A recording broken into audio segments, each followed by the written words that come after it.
Hello, my name is Eric Walker. I've been at the Oaks since kindergarten. However, unlike Olivia, I don't remember kindergarten, or first grade, or second grade, or seventh grade. For the next 4 years, I'll be at Hillsdale College, which, yes, is the college that Mr. Kimball went to. Over my years sitting where you now sit and listening to previous seniors addressing the school, I've noticed that this time has become an opportunity for seniors to confess to their teachers undiscovered mistakes. What I'm about to do is not so much a confession as an admission of guilt, and that doesn't necessarily mean that I feel very guilty. It was a generic, silent reading period in Mr. Pelpin's 11th grade British literature class, and I was sitting in the front row next to my longtime acquaintance, Gabriel Chile. At the time, I was smack in the middle of Ferris soccer season, which is the time each year where my food consumption peaks, and so I simply had to eat. And that's not a Freudian rationalization. So I was there reading and hiding my bag of good old raisin and peanuts while shoveling handfuls of gorp into my mouth.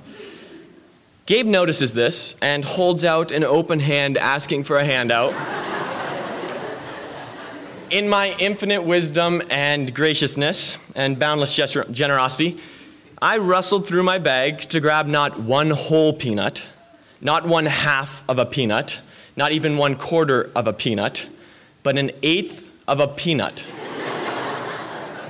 And then I took that and broke it in half.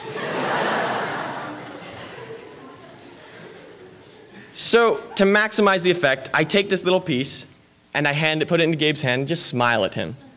Then I reach into my bag and grab a huge handful, and while Gabe takes his 1/16 of a peanut, puts it in his mouth and chews once, I swallow and just chew with a huge smile on my face. What did we hear then?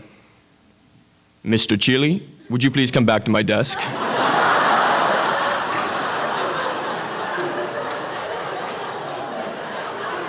Me, my mouth overflowing with trail mix, Gabe having chewed 1/16 of a peanut once.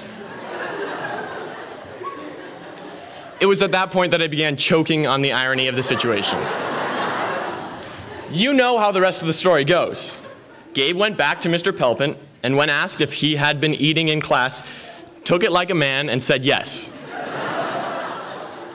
And then he turned, and in front of every student's prying eye, went up to the front of the classroom and wrote his name on the board.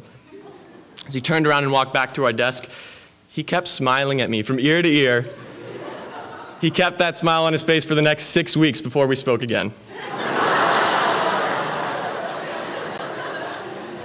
Yes, Mr. Pelpin, that day you put Gabriel Chile's name on the board for chewing 1/16 of a peanut once.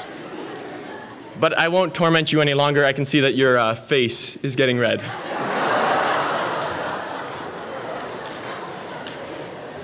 What I actually came to speak to you about today is a revitalized echo of advice I received on this same occasion 6 years ago. 6 years ago, my brother was standing here telling me his advice. That puts him in the same class as one of your teachers, Miss Miller, who I think I can now again call Allegra. But what he suggested was the secret to his success. And he suggested a change in mindset that would change how we did school. That change in perspective is the reason behind all of my successes at the Oaks and all of my enjoyment of the Oaks. What he described was a rare childhood experience that he had. You may have seen this. It's a giant glass box about the size of a phone booth with fans on the top and bottom.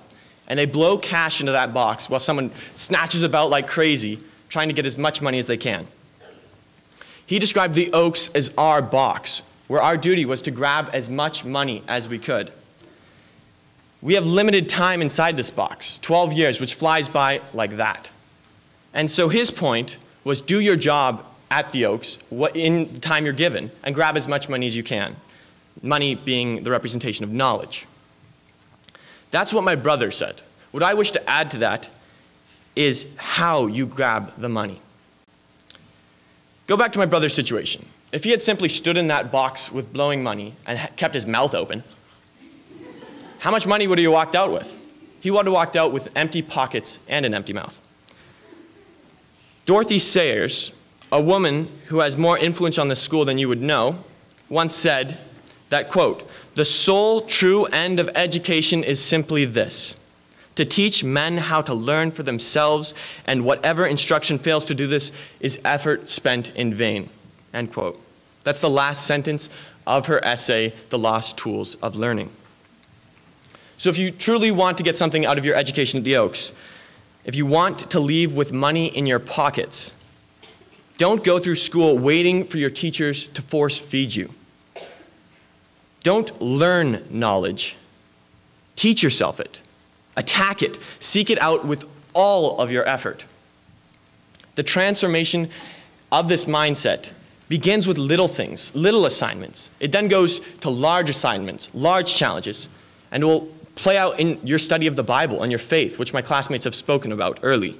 It does not work to simply hear the Word of God, but to consume it.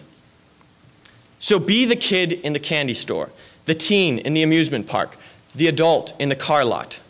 Grab your favorite flavors, run to your favorite ride, and drive every single car. It all comes down to that maxim that Mr. Pelpin taught us in his class so long ago. If you love something, you will work hard at it. If you work hard at something, you will grow to love it.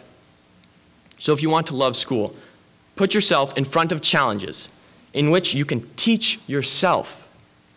In doing so, you will gain the best benefit of the Oaks, learning the lost tools of learning.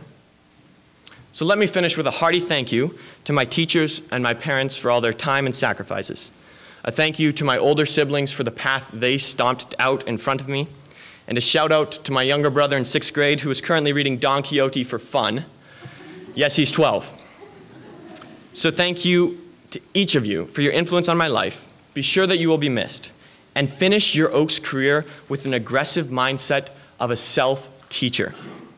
The rewards you will gain will last for much more than a lifetime. Thank you.